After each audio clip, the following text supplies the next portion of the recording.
রাজশাহীতে নিজ বাড়ি থেকে 4 জনের মরদেহ উদ্ধার। ঋণের দায়ের হতাশা থেকে এই ঘটনা, ধারণা পুলিশের।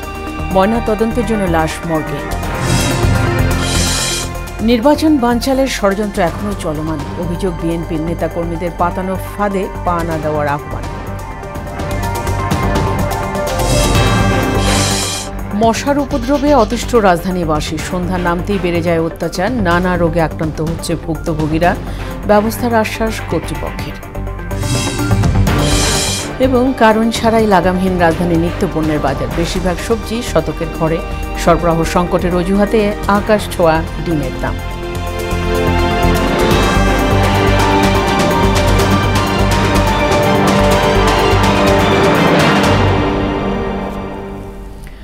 আসসালামু আলাইকুম, সবাইকে মোহনার সংবাদে স্বাগত। শুনছিলেন শিরোনাম, পুরো সংবাদের সঙ্গে আছি ফাতিমা রশিদ।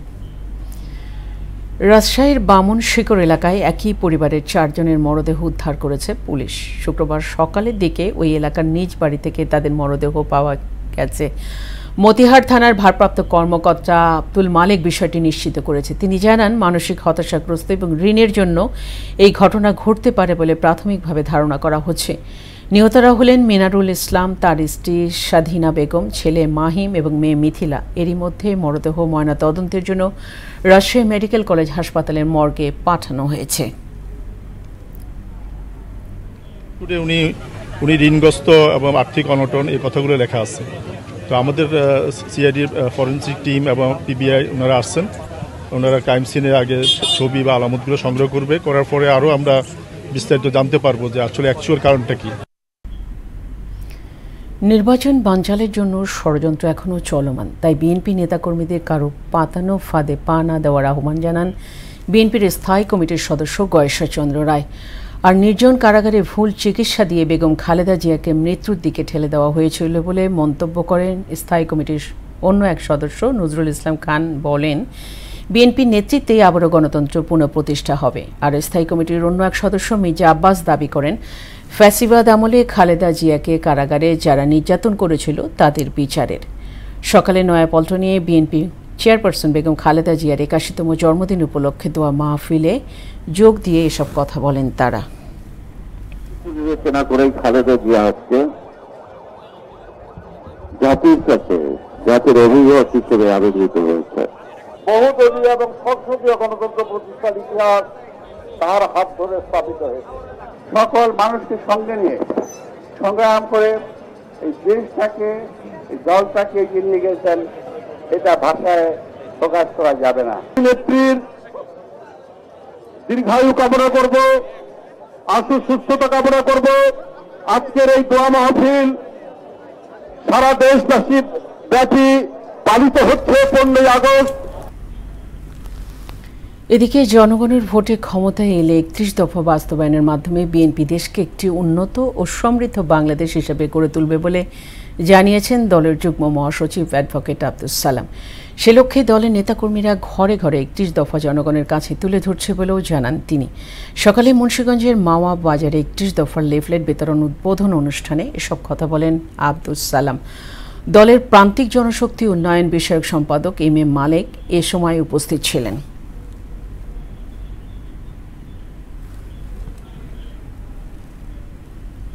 31 দফা কর্মসূচির যে একটা লিফলেট প্রস্তুত হয়ে জাতির উদ্দেশ্যে দিয়েছেন, যেটার নেতৃত্ব দিয়ে, যার মধ্য দিয়ে আগামী দিনে সরকার বাংলাদেশ জাতীয়তাবাদী গঠন করলে আমরা সেই 31 দফা ইশতেহারের মাধ্যমে এদেশে একটি উন্নয়নশীল রাষ্ট্র ব্যবস্থা কায়েম করব। আজকে সেই 31 দফার লিফলেটের একটা কর্মসূচি, যেটা আমরা তৃণমূল পর্যায়ে দোকানে হোক, রাস্তায় হোক, হাটে হোক, আমরা তাদের হাতে পৌঁছে দিতে চাই। মশার উপদ্রবে অতিষ্ঠ রাজধানীর বাসিন্দারা। দিনে কিছুটা কম থাকলেও সন্ধ্যা নামতেই বাড়ে মশার অত্যাচার। মশার কামড়ে ডেঙ্গু সহ নানা রোগে আক্রান্ত হচ্ছে নগরবাসী। চিকিৎসকরা বলছেন, মশা নিধনের পাশাপাশি ডেঙ্গুর সংক্রমণ ঠেকাতে সচেতন হতে হবে সবাইকে। আর মশা নিধনে তৎপরতা আরও বাড়ানোর আশ্বাস দিয়েছে ঢাকা উত্তর সিটি কর্পোরেশন। আরও জানাচ্ছেন ওবায়দুল হক মারুফ। ঢাকা উত্তর সিটির বিভিন্ন এলাকায় জমে থাকা পানি, খাল ও নর্দমায় জন্মাচ্ছে ঝাঁকে ঝাঁকে মশা। সিটি কর্তৃপক্ষ মশা নিধনে কিছু ব্যবস্থা নিলেও তা খুব একটা প্রভাব ফেলছে না। তাই মশার কামড়ে অতিষ্ঠ নগরবাসী। দিনের বেলাও কামড়ায়, কিন্তু সন্ধ্যার পর থেকে বেশি। ওই ওষুধটা দেওয়ার পরে সব ঘরের মধ্যে ঢুকে, ঘরের মধ্যে বেশি কামড়ায় বাইরে থেকে। প্রচুর মশা এই জায়গায়, মানে যা ঘরে থাকা যায় না, মশা এত মশা। ওষুধ দেয় ঠিক মতো, আবার দেয় না, এরকমই। ওষুধ দিলে কি আরো বেশি হয় মশা। রাত হইলে মশার কষ্ট আমরা আসছি এই জ্বালার ভিতরে। মিরপুরের পল্লবীর প্যারিস রোডের বাসিন্দারা জানান, আশপাশের খাল ডোবা নালায় ওষুধ ছিটালে মশা বাসাবাড়িতে ঢুকে পড়ে। মশার কামড়ে ডেঙ্গু সহ নানা রোগে আক্রান্ত হচ্ছেন তারা। প্রচুর মশা, এখানে প্রচুর মশা, বলতে আপনার এডিস মশা যেটা বলে, ডেঙ্গু, এই ধরনের দিনেও অনেক মশা দেখা যায়। যেমন ঘরের মধ্যে আপনি মনে করেন আপনার দিনের মধ্যেও কামড়ায়। ওষুধ দিলে বাইরের মশা ঘরে যায়, ঘরে গিয়ে ঘুরে যায়, বুঝছেন। বাইরে মশা লাগে না, কিন্তু ঘরে লাগে গিয়া মশা। ওষুধ দেয় অথবা মশা মরে না, অনেক মশাই তো প্রচুর মশা আছে। চিকিৎসকরা বলছেন এখন ডেঙ্গুর পিক সিজন, তাই মশা নিধনের পাশাপাশি সচেতন হতে হবে সবাইকে। প্রতিটা বাসাবাড়ির মধ্যেই প্রতিরোধটা শুরু করতে হবে। নিজের বাড়িতে এবং বাড়ির আশেপাশে যে জায়গাগুলো আছে সেই জায়গাগুলোকে মশামুক্ত, পরিচ্ছন্ন এবং মশা কামড় থেকে নিজের এবং নিজের পরিবারকে বাঁচানোর জন্য ব্যবস্থা নেওয়ার মাধ্যমে একমাত্র ডেঙ্গু মশা থেকে নিজেকে এবং পরিবারকে এবং আমাদের সমাজকে আমাদের বাঁচাতে পারবো। মশক নিধন কার্যক্রম আরও জোরদার করা হবে বলে জানালেন ডিএনসিসির স্বাস্থ্য কর্মকর্তা। জনসাধারণ এখন রোগী একজন মানুষের হয়েছে, সে তো সাফারিং হবে, সে তো আমাকে ব্লেম করবে, এটা খুবই স্বাভাবিক। ডেঙ্গু উপলক্ষে আমরা আমাদের কাজ কার্যক্রমটা জোরদার করছি, তদারকি বাড়াইছি, প্রচার করছি প্রতিদিন। মশার উপদ্রব ঠেকাতে রাজধানী সহ দেশের প্রত্যেকটি জায়গায় বাড়িঘর পরিচ্ছন্ন রাখারও পরামর্শ দেন এই কর্মকর্তা। আমাদের এখন অ্যাক্টিভিটিসগুলো শুধু ঢাকাতে না, সারা বাংলাদেশে দরকার। ওবায়দুল হক মারুফ, মোহনা সংবাদ, ঢাকা। তিস্তার পানি কমতে থাকায় লালমনিরহাটে বন্যা পরিস্থিতি অনেকটা উন্নতি হয়েছে। বেলা 12টায় তিস্তা ব্যারেজের ডালিয়া পয়েন্টে নদীটির পানির প্রবাহ বিপদসীমা 24 সেন্টিমিটার নিচে নেমে আসে। প্লাবিত বাড়িঘর থেকে ইতিমধ্যেই পানি নামতে শুরু করেছে, ঘরে ফিরতে শুরু করেছেন বানভাসী মানুষেরা। ফলে নদীপাড়ের মানুষের মাঝে স্বস্তি ফিরেছে। তবে এখনও অনেক ফসলি জমি ডুবে আছে। বৃষ্টি এবং উজানের দলে তিস্তা ব্যারেজের ডালিয়া পয়েন্টে মঙ্গলবার সকাল থেকে পানি বাড়তে থাকে। এতে ব্যারেজের ভাটিতে থাকা নদী তীরবর্তী হাতিবান্ধা, কালীগঞ্জ, আদিতমারি এবং সদর উপজেলার 12টি গ্রামের নিম্নাঞ্চল প্লাবিত হয়ে 4000 পরিবার পানিবন্দী হয়ে পড়ে। এ বিষয়ে আরও জানাতে লালমনিরহাট থেকে যুক্ত হচ্ছেন সহকর্মী সুমন খান। সুমন, জেলার নিম্নাঞ্চলে এই মুহূর্তে কি পরিস্থিতি দেখছেন?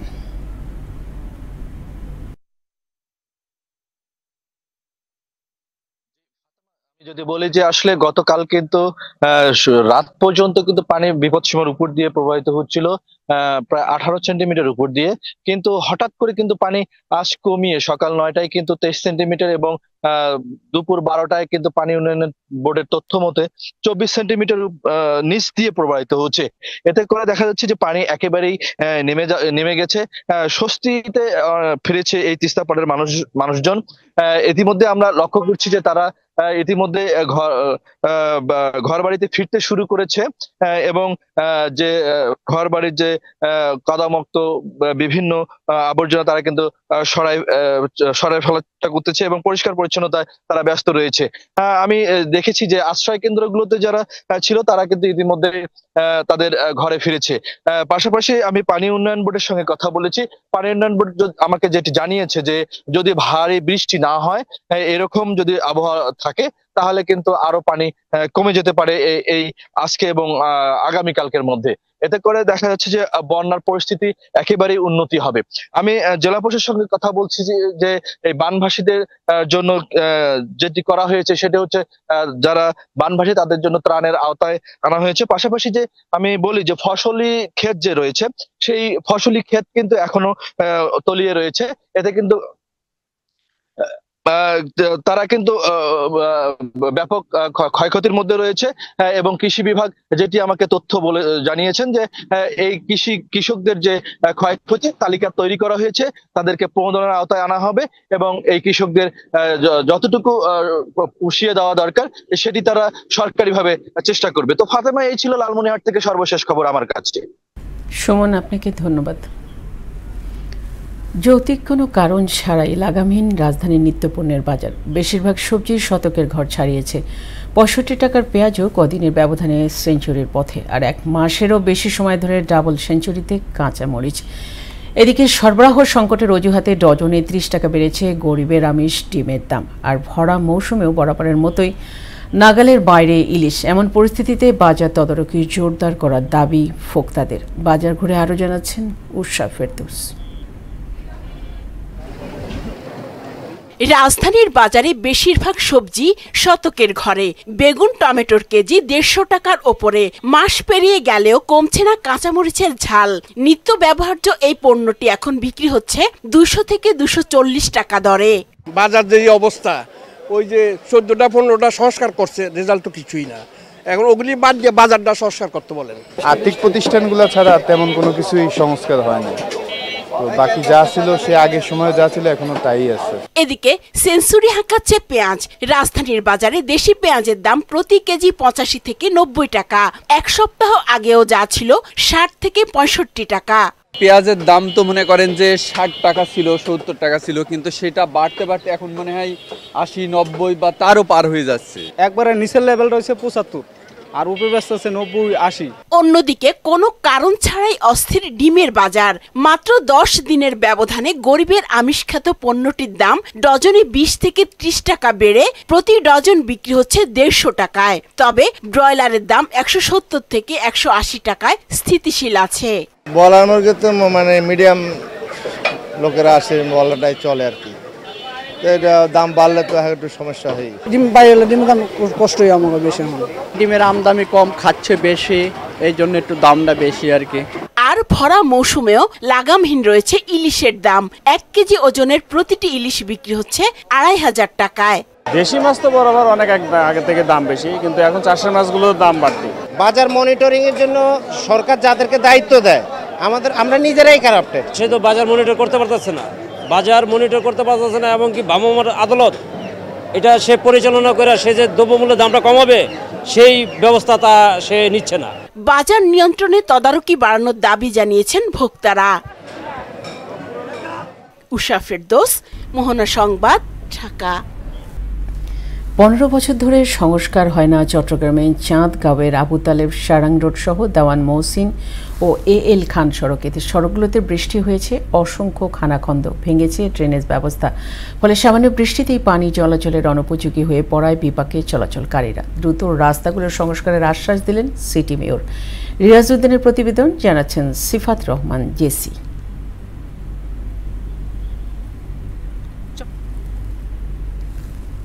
আবু তালেব সারাং রোড, দেওয়ান মহসিন রোড ও এল খান রোড যেন এক ভোগান্তির নাম। 15 বছর সংস্কার না করায় সড়কে সৃষ্টি হয়েছে অসংখ্য খানাখন্দ। সেই সাথে হালদা নদীর জোয়ারে প্রায় ডুবে যায় সড়কগুলো।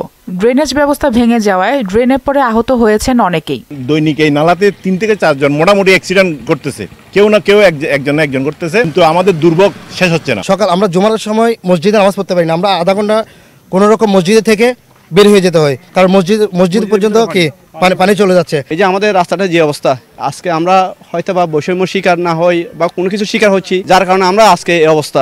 শিক্ষার্থী, কর্মজীবী সহ সব ধরনের মানুষের যেন ভোগান্তির শেষ নেই এসব সড়কে। অভিযোগ আছে কাজ না করে পালিয়ে যায় ঠিকাদার প্রতিষ্ঠান। আমরা জোর দাবি জানাচ্ছি মেয়র মহোদয় যেন আমাদেরকে প্রতিনিধি পাঠায়, সরজমিনে তদন্ত করে আমাদেরকে এই বর্ষার আগে যেন আমাদেরকে রাস্তাটা ঠিক করে দেয়। আমি মেয়র মহোদয়কে দৃষ্টি আকর্ষণ করব অতি শিগগিরই আমাদের এই রোডটা করে দেওয়ার জন্য, কারণ আমরা অনেকগুলো জনগণ এখানে কষ্ট পাচ্ছি পানিতে এবং চলাচলে। দ্রুত এই রাস্তাগুলো সংস্কারের মাধ্যমে ভোগান্তি দূর করার আশ্বাস দিলেন চট্টগ্রামের mayor doctor Shahadat Hossain. Complete solve যদি আমরা পেতে চাই তাহলে আগামী বছর পর্যন্ত আমাদেরকে অপেক্ষা করতে হবে মোহরার এই ব্যাপারটা।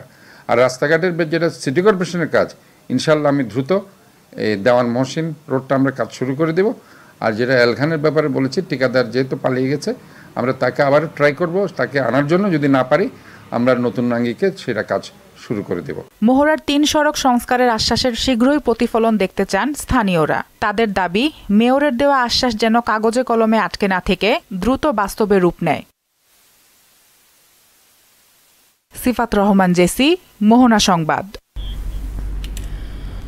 দর্শক, মুন্সিগঞ্জের বিএনপির সমাবেশ থেকে যুক্ত হচ্ছেন সহকর্মী হুমায়ুন কবির। হুমায়ুন, কেমন দেখছেন বিএনপির সমাবেশের প্রস্তুতি?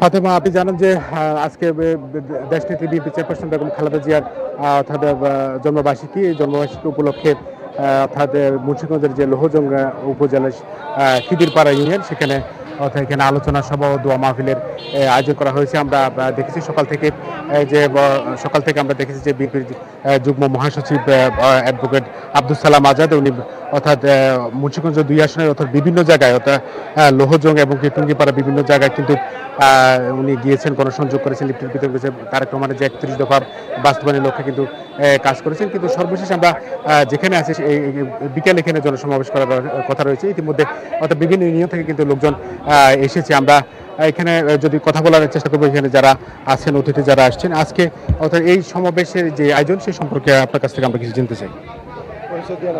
আজকে আমি খিদিরপাড়া ইউনিয়ন বাংলাদেশ জাতীয়তাবাদী দলের আহ্বায়ক এবং আজকে এই 15ই আগস্ট দেশনেত্রী বেগম খালেদা জিয়ার 80তম জন্মদিন এবং আমাদের ভারপ্রাপ্ত চেয়ারম্যান রাষ্ট্র কাঠামো মেরামতের যে 31 দফা বাস্তবায়নের যে রূপরেখা দিয়েছেন, সেই রূপরেখা আমরা লৌহজংয়ের প্রত্যেকটা বাজারে বাজারে, প্রত্যেকটা ইউনিয়নের প্রত্যেকটা বাজারে বাজারে এই প্রত্যেকের কাছে পৌঁছে দেওয়ার জন্য লিফলেট বিতরণ করেছেন, যার নেতৃত্বে তিনি হচ্ছেন এই বাংলাদেশ জাতীয়তাবাদী দলের দীর্ঘদিনের পরীক্ষিত সৈনিক জিয়াউর রহমান পরিবারের অত্যন্ত তিনি আস্থাভাজন, বেগম খালেদা জিয়ার আস্থাভাজন এবং ভারপ্রাপ্ত চেয়ারম্যান জনাব তারেক রহমানের আস্থাভাজন, বাংলাদেশ জাতীয়তাবাদী দলের যুগ্ম মহাসচিব জননেতা জনাব অ্যাডভোকেট আব্দুল সালাম আজাদের নেতৃত্বে আজকে আমাদের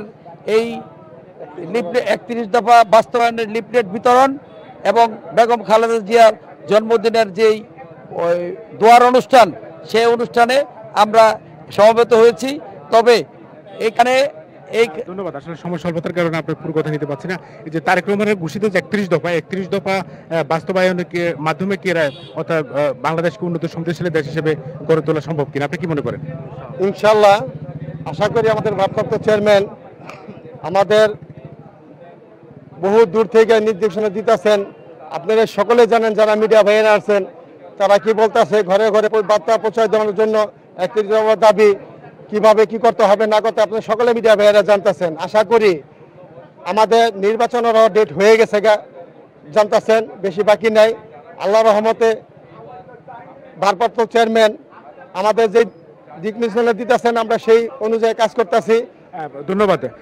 ফাতেমা, আপনি শুনছেন যে তারেক রহমানের যে ঘোষিত যে 31 দফা বাস্তবায়নের মাধ্যমে বাংলাদেশের উন্নত সমৃদ্ধ দেশ হিসেবে গড়ে তোলা সম্ভব বলে জানিয়েছেন এখানকার যারা নেতা কর্মী যারা আছেন। আমরা সকাল থেকে দেখেছি যে অর্থাৎ লোহজংয়ের বিভিন্ন ইউনিয়নে কিন্তু লিফলেট বিতরণ করা হয়েছে। তারেক রহমানের যে 31 দফার যে কর্মসূচি, সেটা ঘরে ঘরে পৌঁছে দেওয়া হচ্ছে, যাতে ভবিষ্যতে যাতে যে অর্থাৎ যে রাষ্ট্রের যে ভঙ্গুর দেশে সেই রাষ্ট্র মেরামতে 31 দফা অনেক কাজ আসবে বলে মনে করছেন এখানকার স্থানীয় নেতৃবৃন্দ।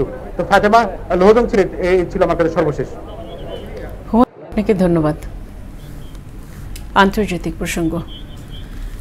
ইসরায়েলি হামলায় গাজায় একদিনে আরও 32 ফিলিস্তিনি নিহত হয়েছে। এদের মধ্যে 13 জনই ত্রাণ নিতে গিয়ে গুলিবিদ্ধ হয়ে মারা যায়। গাজা সিটি দখলের অনুমোদনের পর সেখানকার বাসিন্দাদের সহ ছাড়ার নির্দেশ দিয়েছে ইসরায়েল। এছাড়া পশ্চিম তীরে ইসরায়েলি বসতি স্থাপনের মাধ্যমে ফিলিস্তিন রাষ্ট্রের ধারণাকে কবর দেওয়া হবে বলে মন্তব্য করেছেন ইসরায়েলি অর্থমন্ত্রী বেজালের স্মোট্রিচ। এদিকে ইউক্রেন যুদ্ধের অবসানে যুক্তরাষ্ট্রের আলাস্কায় আজ বৈঠক বসতে যাচ্ছেন মার্কিন প্রেসিডেন্ট ডোনাল্ড ট্রাম্প এবং রাশিয়ার প্রেসিডেন্ট ভ্লাদিমির পুতিন। বিস্তারিত কাজী শাহরিনের টেস্ট রিপোর্টে। প্রায় 2 বছরের লাগাতার হামলায় গাজা পরিণত হয়েছে এক নিষ্প্রাণ ধ্বংসস্তূপে। গাজা এখন এমন একটি জায়গা যেখানে প্রতি মুহূর্তে মৃত্যু কড়া নাড়ে ঘরের দরজায়। অব্যাহত হামলায় গত 24 ঘণ্টায় আরও 32 ফিলিস্তিনির প্রাণ গেছে। এদের মধ্যে 13 জন খাবারের সন্ধানে গেলেও ফিরেছে লাশ হয়ে। গাজার স্বাস্থ্য মন্ত্রণালয় জানিয়েছে তীব্র খাদ্য সংকটে একদিনে প্রাণ গেছে আরও 4 জনের। এমন পরিস্থিতিতেও গাজায় প্রবেশে প্রস্তুত ত্রাণ ফিরিয়ে দিয়েছে ইসরায়েল। এদিকে গাজা সিটি দখলের অনুমোদন পাবার পর সেখানে হামলা আরও জোরদার করেছে নেতানিয়াহু সেনারা। ইতোমধ্যেই সিটির বাসিন্দাদের শহর ছাড়ার নির্দেশ দেয়া হয়েছে। সমগ্র গাজাকে নিষ্প্রাণ করার পর এবার পশ্চিম তীরেও ৩,০০০ বসতি স্থাপনের পরিকল্পনা করেছেন ইসরায়েলি অর্থমন্ত্রী বেজালের স্মোরিচ। তিনি বলেন, এ বসতি স্থাপনের মাধ্যমে ফিলিস্তিন নামক রাষ্ট্রকে কবর দেয়া হবে। এছাড়া জেরুজালেম শহরের চারপাশে অবৈধভাবে বসতি স্থাপন করেছে ইসরায়েল। দেশটির এমন কার্যক্রমে তীব্র নিন্দা জানিয়েছে সৌদি আরব। অন্যদিকে ইউক্রেন যুদ্ধের অবসানে যুক্তরাষ্ট্রের আলাস্কায় আজ বৈঠকে বসতে যাচ্ছেন মার্কিন প্রেসিডেন্ট ডোনাল্ড ট্রাম্প ও রাশিয়ার প্রেসিডেন্ট ভ্লাদিমির পুতিন। যদিও বৈঠকের আগেই ট্রাম্প জানিয়েছেন যুদ্ধ বন্ধ করতে প্রস্তুত রয়েছেন পুতিন, তবে মস্কোর সুবিধাজনক অবস্থান নিশ্চিত না হওয়া পর্যন্ত রাশিয়া কোনো সমাধানে যাবে না বলেও মন্তব্য করেছেন পুতিন। কাজী শাহরিন, মোহনা সংবাদ। খেলার খবর, ফুটবল। সাব চ্যাম্পিয়নশিপ খেলতে ভুটানের উদ্দেশ্যে রওনা হয়েছে বাংলাদেশ অনূর্ধ্ব 17 নারী ফুটবল দল। শুক্রবার সকাল 9:10 ফ্লাইটে ভুটানের থিম্পুর উদ্দেশ্যে ঢাকা ছাড়ে বাংলা যুবা নারীরা। আগামী 20 আগস্ট থিম্পুর চাংলি মিথেং স্টেডিয়ামে শুরু হবে সাব অনূর্ধ্ব 17 চ্যাম্পিয়নশিপের 7ম সংস্করণ, যেখানে স্বাগতিক দেশের বিপক্ষে ম্যাচ দিয়ে শুরু হবে বাংলাদেশের মিশন।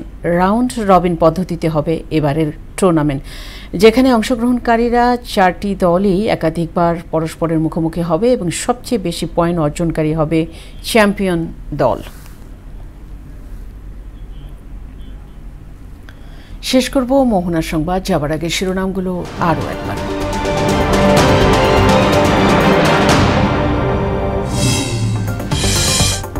রাজশাহীতে নিজ বাড়ি থেকে 4 জনের মরদেহ উদ্ধার। ঋণের দায়ে হতাশা থেকে এ ঘটনা, ধারণা পুলিশের। ময়নাতদন্তের জন্য লাশ মর্গে। নির্বাচন বানচালের ষড়যন্ত্র এখনও চলমান, অভিযোগ বিএনপির। নেতাকর্মীদের পাতানোর ফাঁদে পা না দেওয়ার আহ্বান। মশার উপদ্রবে অতিষ্ঠ রাজধানীবাসী। সন্ধ্যা নামতেই বেড়ে যায় অত্যাচার, নানা রোগে আক্রান্ত হচ্ছে ভুক্তভোগীরা। ব্যবস্থার আশ্বাস কর্তৃপক্ষের। এবং কারণ ছাড়াই লাগামহীন রাজধানী নিত্যপণ্যের বাজার। বেশিরভাগ সবজি শতকের ঘরে সরবরাহ সংকটের অজুহাতে আকাশ ছোঁয়া ডিমের দাম। এই ছিল মোহনার সংবাদে। পরবর্তী সংবাদ বিকেল 5:30। এর আগে বিকেল 3টায় দেখবেন সংবাদ এক নজরে। মোহনার সব শেষ খবর জানতে ভিজিট করুন www.mohana.tv। সংবাদ দেখতে পারেন ফেসবুক ও ইউটিউবে। এতক্ষণ সঙ্গে থাকার জন্য সবাইকে